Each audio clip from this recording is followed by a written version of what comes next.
மத்திய உள்துறை அமைச்சர் அமித்ஷா தலைமையில் சற்று நேரத்தில் தென்மண்டல கவுன்சில் கூட்டம் நடைபெற இருக்கிறது. இதில் தமிழ்நாடு முதல்வர் விஜய் உள்ளிட்டோர் பங்கேற்க உள்ளனர். கூட்டத்தின் முக்கியத்துவம் குறித்து செய்தியாளர் ராஜ்குமாரிடம் கேட்டு பெறலாம். ராஜ்குமார், வணக்கம்.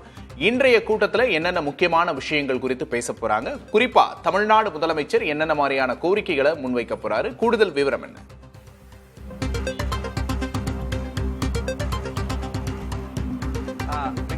செங்கல்பட்டு மாவட்டம் கோவளம் நட்சத்திர விடுதியில் சரியாக காலை 10 மணியளவில் 31வது தென் மாநில கவுன்சில் கூட்டம் தொடங்க இருக்கிறது. தென் மாநில முதல்வர்கள் கலந்து கொள்ளக்கூடிய இந்த கூட்டத்தை மத்திய உள்துறை அமைச்சகம் ஒருங்கிணைத்திருக்கிறது. மத்திய உள்துறை அமைச்சர் அமித்ஷா தலைமையில் நடைபெற இருக்கக்கூடிய இந்த கூட்டத்தில் தமிழ்நாடு முதலமைச்சர் ஜோசப் விஜய், அதே போன்று கேரளம், கர்நாடகா, ஆந்திரா, தெலுங்கானா, புதுச்சேரி மாநிலத்தினுடைய முதலமைச்சர்கள் கலந்து கொள்ள இருக்கிறார்கள்.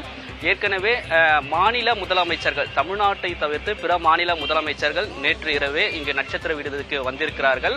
இன்னும் சற்று நேரத்தில் தமிழ்நாடு முதலமைச்சர் ஜோசப் விஜய் அவர்கள் நீராங்கரை இல்லத்திலிருந்து புறப்பட்டு கோவளம் பகுதிக்கு வர இருக்கிறார். மத்திய அரசு இதை முக்கியமாக தென் மாநில கவுன்சில் கூட்டத்தை ஒருங்கிணைப்பதற்கான காரணம், தென் மாநிலங்களுக்கிடையே பாதுகாப்பு நடவடிக்கை, மாநிலங்களுக்கு இடையேயான அதாவது புரிந்துணர்வான ஒரு நல்லுறவுடன் தென் மாநிலங்கள் இருக்க வேண்டும். அதே போன்று தொழில் மற்றும் பொருளாதார வளர்ச்சி, போதைப் பொருள் தடுப்பு போன்ற நடவடிக்கைகளுக்கு மாநில அரசுகள், தென் மாநில அரசுகள் கவனம் செலுத்த வேண்டும். இதற்கு மத்திய அரசுடன் ஒத்துழைப்புடன் தென் மாநிலங்கள் மேற்கொள்ள வேண்டிய நடவடிக்கைகள் குறித்தும், இரு மாநிலங்களுக்கிடையே அண்டை உறவுகளை வலுவாக மேம்படுத்துவது போன்ற நடவடிக்கைகளை மேற்கொள்வதற்கு மத்திய அரசு தொடர்ந்து முயற்சிகளை மேற்கொண்டு வருகிறது. இந்த அம்சங்கள் குறித்து விவாதிப்பதற்காக தென் மாநில முதல்வர்கள் இந்த கூட்டத்தில் பங்கேற்று பேச இருக்கிறார்கள். இது ஒரு புறம் இருக்கக்கூடிய நிலையில், தமிழ்நாட்டின் சார்பாக பல்வேறு கோரிக்கைகளை முன்வைப்பதற்கு தமிழ்நாடு முதலமைச்சர் ஜோசப் விஜய் அவர்கள் திட்டமிட்டிருப்பதாக தகவல் வெளியாகியிருக்கிறது. ஏற்கனவே இது தொடர்பாக பல விவாதங்களும் எழுந்திருக்கிறது. சட்டமன்றத்திலும் பேசியிருக்கார்கள். குறிப்பாக காவிரி நதிநீர் விவகாரத்தில் தமிழ்நாட்டுக்கு கிடைக்கப்பெற வேண்டிய தண்ணீர் முழுமையாக கிடைப்பதற்கான நடவடிக்கைகளை மேற்கொள்வதற்கு கர்நாடகா அரசிடம் தொடர்ந்து வலியுறுத்தி வருகிறார்கள்.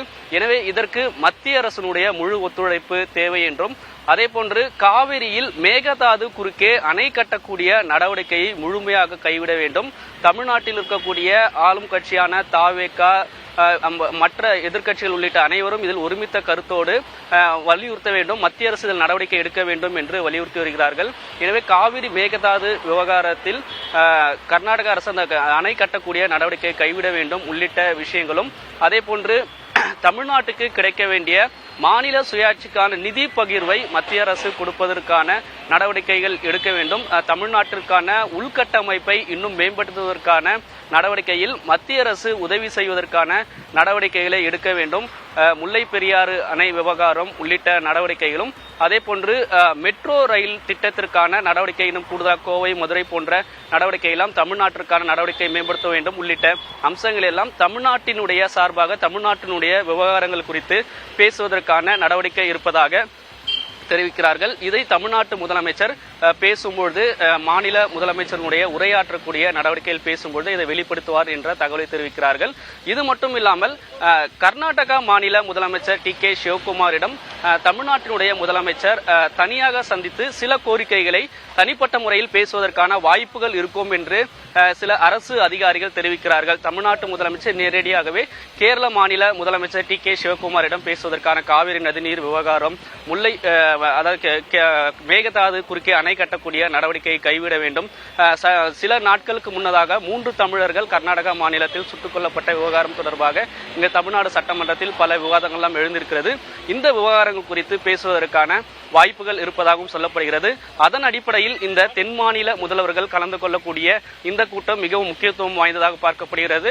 அதே போன்று அந்தந்த மாநிலத்தினுடைய தலைமை செயலாளர்கள், டிஜிபி, மாநில ஆளுநர்கள் இந்த கூட்டத்தில் கலந்து கொள்ள இருக்கிறார்கள். இவர்கள் அனைவருமே இணைந்து இன்று மதியம் 2 மணி வரை நடைபெறுகிறது. மதியம் 2 மணிக்கு உள்துறை அமைச்சர் அமித்ஷா நிறைவுரையாக பேச இருக்கிறார். அதையொட்டி பாதுகாப்பு ஏற்பாடுகள் அனைத்தும் செய்யப்பட்டு வருகிறது. விக்னேஷ். முக்கியமாக ராஜ்குமார், ரொம்ப முக்கியமான ஒரு பவர்ஃபுல்லான கூட்டம் இன்னைக்கு தமிழ்நாட்டில் நடக்குது அப்படிங்கிறத புரிஞ்சுக்க முடியுது. இந்த நிலையில இதுல காவிரி விவகாரம் குறித்தும் பேசுவாங்க அப்படிங்கிற எதிர்பார்ப்பு எழுந்திருக்கு.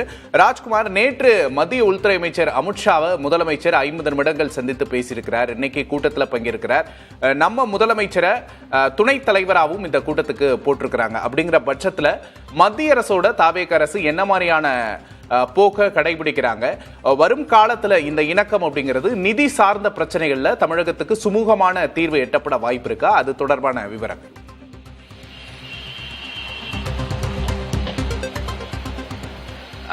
மத்திய அரசு உள்துறை அமைச்சகம் மூலமாக தென் மாநிலங்களுக்கான அந்த கவுன்சில் கூட்டத்தை ஒவ்வொரு ஆண்டும் நடத்துகிறார்கள். கடந்த 2022ஆம் ஆண்டுக்கு பிறகு தற்போது 31வது இந்த கவுன்சில் கூட்டம் நடைபெறுகிறது. மத்திய அரசினுடைய இந்த முன்முயற்சி நோக்கம் அந்தந்த மாநிலங்களில் வளர்ச்சியும் அண்டை மாநிலங்களுடன் ஒரு பரஸ்பரம் நட்புறவை மேம்படுத்தி அதன் மூலமாக தொழில் வளர்ச்சி, பொருளாதார வளர்ச்சியை மேம்படுத்துவதற்காக திட்டமிடுகிறார்கள். தற்போது இங்கு தமிழ்நாட்டு முதலமைச்சர் ஜோசப் விஜய் அவர்களுடைய ஒத்துழைப்புடன் நடைபெற இருக்கக்கூடிய இந்த கவுன்சில் கூட்டத்தில் மாநிலத்தினுடைய வளர்ச்சிக்கும் குறிப்பாக நிதி பகிர்வு உள்ளிட்ட விஷயங்களை மேம்படுத்துவதற்காக மிக முக்கியமாக இந்த தென் மாநில முதல்வர்களுடனான ஆலோசனை கூட்டத்தில் சில ஒத்துழைப்புகள் கிடைக்கும் என்றே மாநில அரசும் கருதுகிறது. நேற்றைய தினம் உள்துறை அமைச்சர் அமித்ஷாவுடன் தமிழ்நாடு முதலமைச்சர் ஜோசப் விஜய் அவர்கள் சந்திப்பின் கூட சில விஷயங்கள் பேசப்பட்டு இருப்பதாகவும் தெரிவிக்கிறார்கள். குறிப்பாக தமிழ்நாட்டை பொறுத்தவரை மத்திய அரசிடமிருந்து கிடைக்கப்படக்கூடிய வரி வருவாய், அதே போன்று மத்திய அரசிடமிருந்து மத்திய அரசினுடைய உதவியுடன் நமக்கு கிடைக்கக்கூடிய நிதி உதவிகள், குறிப்பாக கல்வி நிதி உதவி, அதே போன்று ரயில்வே துறையினுடைய மேம்பாட்டுக்கான நிதி உதவி, உட்கட்டமைப்பு வசதிகளை மேம்படுத்துவதற்காக குறிப்பிட்டு சொல்ல வேண்டும் என்றால் சாலை வசதிகளை மேம்படுத்துவதற்காக மத்திய அரசிடமிருந்து நிதிகள் ஒவ்வொரு ஆண்டும் பெறப்படுகிறது. எனவே இது போன்ற சில உதவிகள்லாம் மத்திய அரசிடம் பெறக்கூடிய நிதி உதவிகள்லாம் அந்தந்த ஆண்டு குறிப்பிட்டு, அதே போன்று பேரிடர் வெள்ள நிவாரண நிதி கிட்டத்தட்ட ஒரு 700 கோடி ரூபாய் தமிழ்நாட்டிற்கான பேரிடர் வெள்ள நிவாரண நிதி கடந்த ஆட்சியிலிருந்து நிலுவையில் இருப்பதாக தெரிவிக்கிறார்கள். இது போன்ற நிதியெல்லாம் தமிழ்நாட்டுக்கு அவ்வப்போது வரக்கூடிய நேரத்தில் தமிழ்நாட்டினுடைய வளர்ச்சிகள், தொழில் மேம்பாட்டுகள் உள்ளிட்டவைகளை மேம்படுத்துவதற்கு வசதியாக இருக்கும்.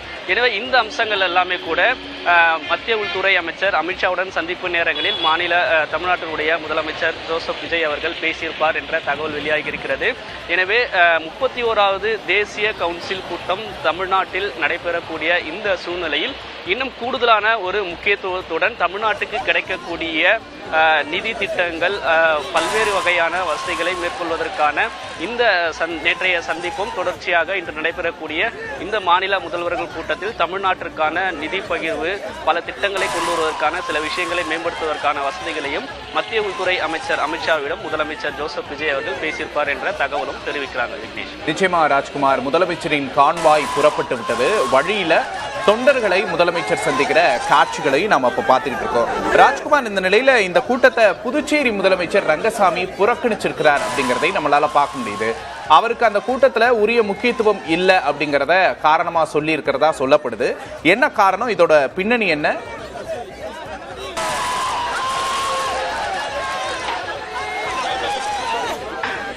இந்த கவுன்சில் கூட்டத்தை ஒருங்கிணைக்கப்படும் பொழுது மத்திய உள்துறை அமைச்சகம் சார்பாக அந்தந்த மாநிலத்தினுடைய முதலமைச்சர்கள், ஆளுநர்கள், அதனைத் தொடர்ந்து அந்தந்த மாநிலத்தினுடைய தலைமை செயலாளர்கள், அதே போன்று காவல்துறையினுடைய தலைமை இயக்குனர் டிஜிபி உள்ளிட்ட அரசு அதிகாரிகள், உள்துறை செயலாளர்கள் பங்கேற்க வேண்டும். அதற்கான பட்டியல் எல்லாம் திட்டமிடப்பட்டு ஏற்கனவே உள்துறை அமைச்சகம் இதற்கான தயாரிப்பு பணிகள் உள்ளிட்ட நடவடிக்கைகளை மேற்கொண்டிருக்கிறார்கள். ஏற்கனவே யார் யாரெல்லாம் பங்கேற்பார்கள் என்ற பட்டியல் நேற்று இறுதி செய்யப்பட்டு இருப்பதாக அரசு அதிகாரிகள் தரப்பிலிருந்து தெரிவிக்கிறார்கள்.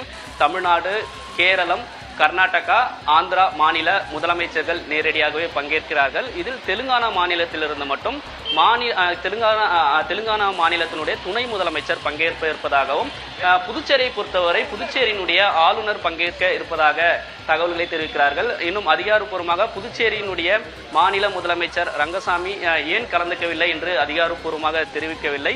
அந்த புதுச்சேரி மாநிலத்தினுடைய அரசு பணிகள் எதுவும் இருக்கிறது என்ற தகவல் அரசு அதிகாரிகள் தரப்பிலிருந்து தெரிவிக்கப்படுகிறது. எனவே அதன் காரணமாக தான் புதுச்சேரி மாநிலத்திலிருந்து புதுச்சேரியினுடைய ஆளுநர் மற்றும் அதே போன்று புதுச்சேரி மாநிலத்தினுடைய தலைமை செயலாளர், டிஜிபி உள்ளிட்ட அதிகாரிகள் கலந்து கொள்ள இருப்பதாக தெரிவித்திருக்கார்கள்.